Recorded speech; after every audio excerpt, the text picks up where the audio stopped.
वो अन्नदाता जब अपने हकों के लिए दिल्ली की तरफ चल रहा था तो आपने उनके रास्तों में कील लगा दिए। हिंदुस्तान की क्रिकेट टीम पाकिस्तान की क्रिकेट टीम के साथ खेल खेलती है और हमारे किसानों के आगे आप कील लगाते हैं। ये कौन सा इंसाफ है इस देश के अंदर कि पंजाब और हरियाणा का किसान इस देश का अन्नदाता है? तो ये कौन सा इंसाफ था? वो अन्नदाता जब अपने हकों के लिए दिल्ली की तरफ चल रहा था तो आपने उनके रास्तों में कील लगा दिए। वो कील जो पाकिस्तान के आगे लगाने चाहिए थे, वहां अब जाके हिंदुस्तान की क्रिकेट टीम पाकिस्तान की क्रिकेट टीम के साथ खेल खेलती है और हमारे किसानों के आगे आप कील लगाते हैं। ये कौन सा इंसाफ है इस देश के अंदर?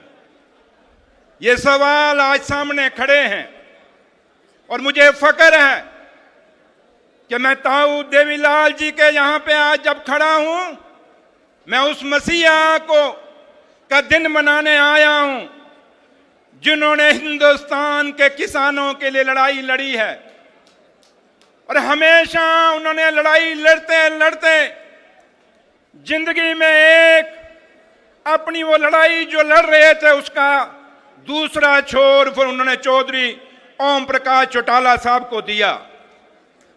और चौधरी ओम प्रकाश चौटाला साहब जो 5 बार मुख्यमंत्री रहे इस हरियाणा प्रदेश के, जिस हरियाणा ने देश और दुनिया में खेलों के अंदर अपना नाम कमाया और अपना सिक्का जमाया है। और उसके बाद चौधरी ओम प्रकाश चौटाला साहब के बाद आज अभय सिंह चौटाला साहब, जैसे अभी किसी मंच में से किसी ने कहा कि चौधरी ओम प्रकाश चौटाला साहब ने हरियाणा प्रदेश को अपनी विरासत का जिम्मा चौधरी अभय सिंह चौटाला साहब को दे के गए थे।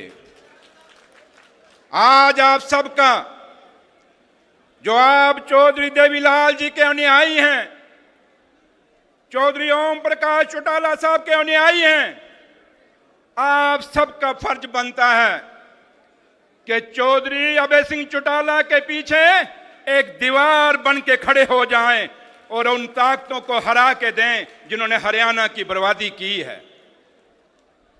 मैं जम्मू कश्मीर की जब बात करूं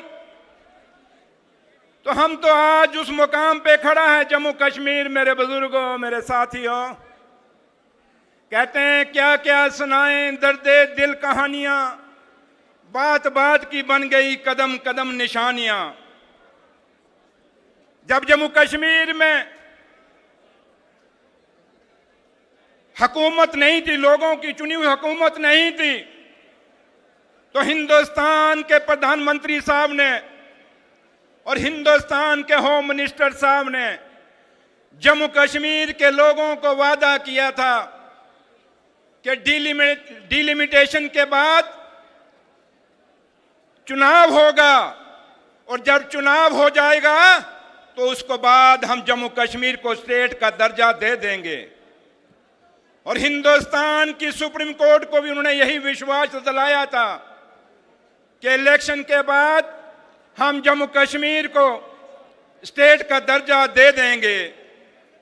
अब आज 1 साल होने वाला है।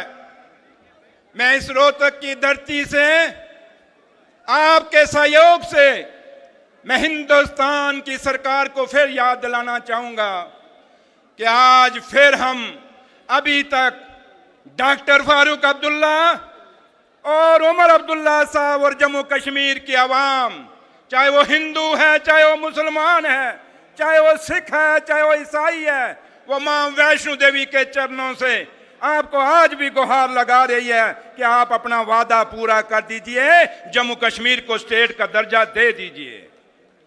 और आज इस मकाम पे, इस मौके पे, क्योंकि मैं बादल साहब को सुन के जाता, मैं अभय सिंह चौटाला साहब को भी सुन के जाता और आप सबको भी, क्योंकि मैंने जम्मू वापस निकलना है, शाम को मेरी फ्लाइट लेट हो जाएगी, इसलिए मुझे चौटाला साहब ने पहले मौका दिया है बोलने का। मैं आपसे यही गुजारिश करूंगा कि आप में से कभी कोई जम्मू कश्मीर आना चाहे तो आप ये मत सोच के आना कि वो जम्मू कश्मीर कोई बेगाना है। ये सोच के आना कि जम्मू कश्मीर हमारा अपना है। वहाँ Surendra Chaudhary deputy chief minister है।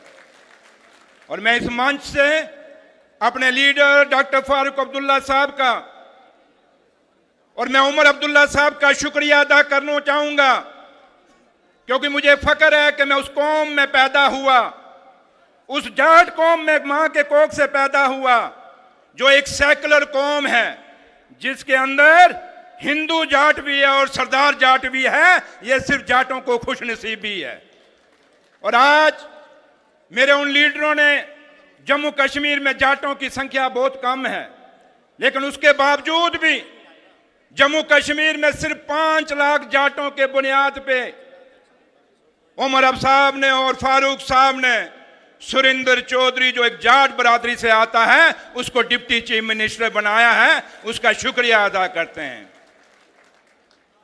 मेरे बुजुर्गों, मेरे साथियों और खासकर मैं नौजवानों से ये रिक्वेस्ट करूंगा, जैसे मेरे भाई ने इंग्लैंड से आके आपको रिक्वेस्ट की, बेनती की, मैं आपसे भी ये गुजारिश करके जाऊंगा, आप हरियाणा का भविष्य हो, आप आने वाले हरियाणा की नस्ल हो, आपके ऊपर इस हरियाणा की बुनियाद टिकी हुई है। आप नशों से दूर हो जाओ। वो ताकतें जो हम पर बैठी हैं वो चाहती हैं कि मेरे बच्चे, हमारे बच्चे शराबी हो जाएं, नशेड़ी हो जाएं, ताकि ये कौम अपना हक ना मांग सके। आज हमारा पंजाब पहले इन्होंने बर्बाद किया सियासतें करके, और आज हमारा हरियाणा भी ये बर्बाद करना चाहते हैं। हमें बचना होगा इनसे, और बचेंगे तब जब अभय सिंह चौटाला जैसे लीडर आगे आपके आएंगे।